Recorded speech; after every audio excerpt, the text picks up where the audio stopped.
মেয়েদের জীবন বড়ই অদ্ভুত।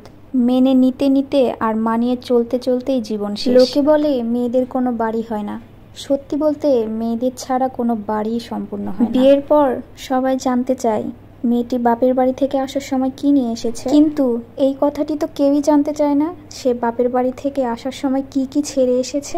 বাবার বাড়িতে যে মেয়েটি মায়ের অল্প কথায় অভিমান করে বসে থাকতো, শ্বশুর বাড়িতে সেই মেয়েটি অনেকের অনেক কথা চুপ করে মুখ বুঝে সহ্য করে।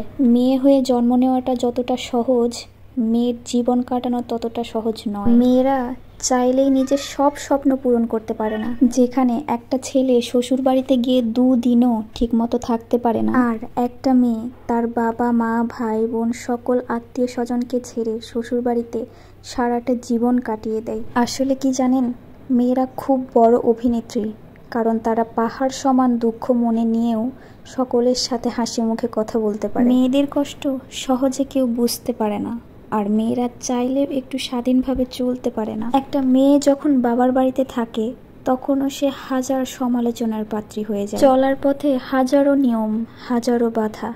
ঠিক করে বসো, ঠিক করে ঘুমাও, ঠিক করে চলো, লোকে কি বলবে, সমাজ কি বলবে, পাশের বাড়ির লোকেরা কি বলবে, আত্মীয় স্বজন কি বলবে, এরকম হাজারো নিয়ম মেয়েদের জীবনে থাকে। মেয়ের জামাই যখন মেয়ের কথা শুনে তখন মায়ের গর্বে বুক ফেটে যায়।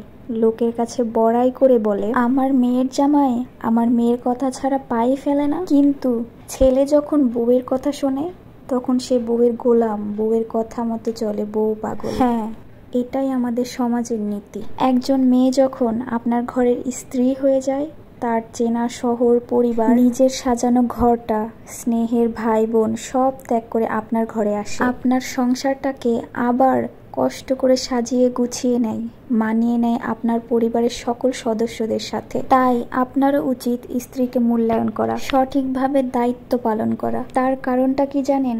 একটা মেয়ে তো নিজেকে তখনই সুখী মনে করে যখন তার হাজব্যান্ড একজন ভালো মানুষ হয়, তাকে অনেক বেশি ভালোবাসে। পৃথিবীর সকলেও যদি কষ্ট দেয়, তাও যদি মেয়েরা স্বামীর কাছে ভরসা পায়, তখন কোনো কষ্টই মেয়েদের ব্যতীত করতে পারে না। একটা মেয়ে যখন নিজের সব কিছু ছেড়ে স্বামীর ঘরে যায়, তখন তাদের একমাত্র ভরসা স্বামীর উপরেই থাকে। আর স্বামী যখন তার পরিবারের কথায় থাকে, আঘাত করে, কষ্ট দেয়, অবহেলা করে, অন্যদের বেশি গুরুত্ব দেয়, বউকে তাচ্ছিল্য করে কথা বলে, তখন সে খুবই অসহায় হয়ে পড়ে আর মনে অনেক বেশি আঘাত পায়। মেয়েরা না খুব বেশি কিছু চায় না, তারা অল্পতেই অনেক বেশি খুশি হয়ে যায়। মেয়েরা তো চায় একটুখানি বিশুদ্ধ ভালোবাসা। আসলে কি জানেন, পরিবারের অন্য মানুষগুলা যেমনই হোক না কেন, যদি স্বামী ঠিক থাকে তাহলে মেয়েরা নুন আনতে পান্তাতেও অনেক বেশি খুশি হয়ে যায়।